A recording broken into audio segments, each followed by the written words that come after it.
This morning, Friday, April 24th, the State Department of Health reported that COVID-19 cases in Miami-Dade County surpassed 10,500, and 278 people in our county have now succumbed to the virus. So where are we exactly?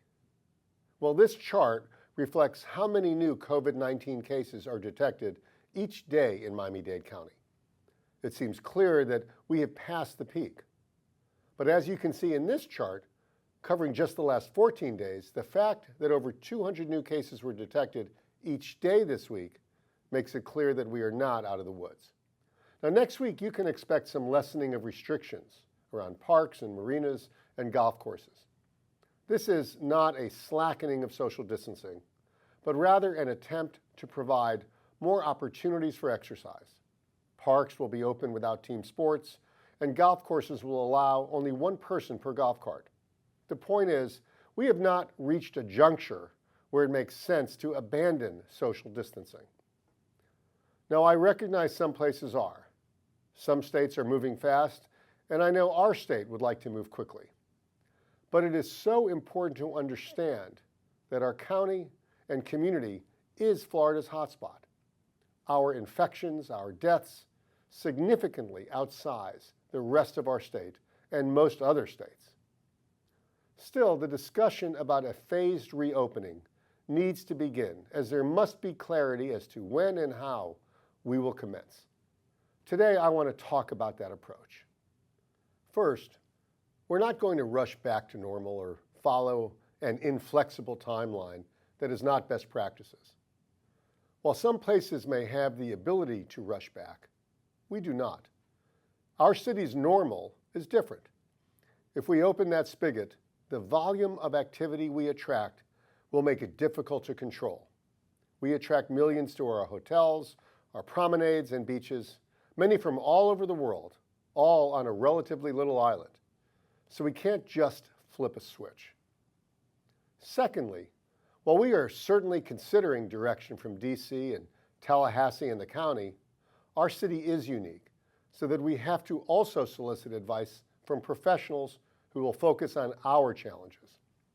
For instance, just yesterday morning alone, our manager, Jimmy Morales, and I consulted with an entire team from the State Department of Health, as well as with a professor of infectious diseases at FIU Medical School, who is also advising the county. In the afternoon, we received a briefing from the director of the University of Florida's well-regarded Emerging Pathogen Institute, and we ended the day with the chief of infectious diseases at Mount Sinai Medical Center. This weekend, we will be talking to an infectious disease expert from Duke University Medical School.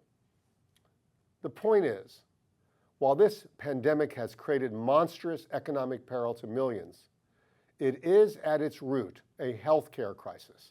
So it is critical that we seek out and listen to the best minds available to inform our decision-making. We will do that at every step.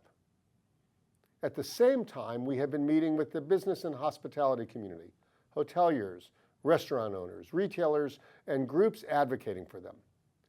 The purpose is to determine what phased or partial openings might be attainable and what best practices will be used if the virus continues to subside to levels that allow us to consider phased reopenings.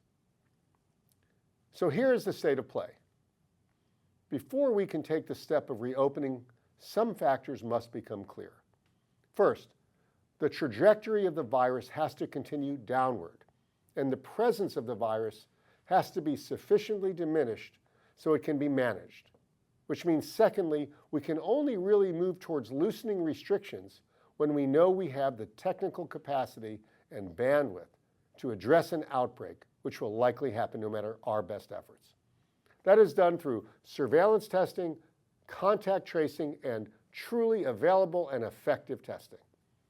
Surveillance testing means testing samples of the population to allow us to monitor the presence of the virus in the community and thereby determine what countermeasures may be appropriate before it's too late.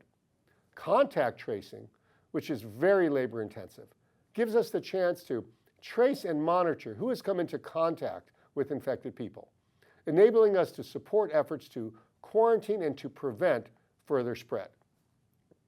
Our experts have told us that rushing into an opening without this capacity in place would be very risky. And of course, in general, having greater testing capacity gives us the chance to give all elements of society a better ability to protect ourselves. For instance, when a business wants to open, they can make sure their employees aren't carrying the virus. Right now, our county just doesn't have the technical or manpower capacity to properly trace contacts. That may change. Also, testing availability is still too limited in availability and accuracy. That may also change soon, but it has not yet. Assuming we get through these hurdles, we then need to turn to what, when, and how we will reopen.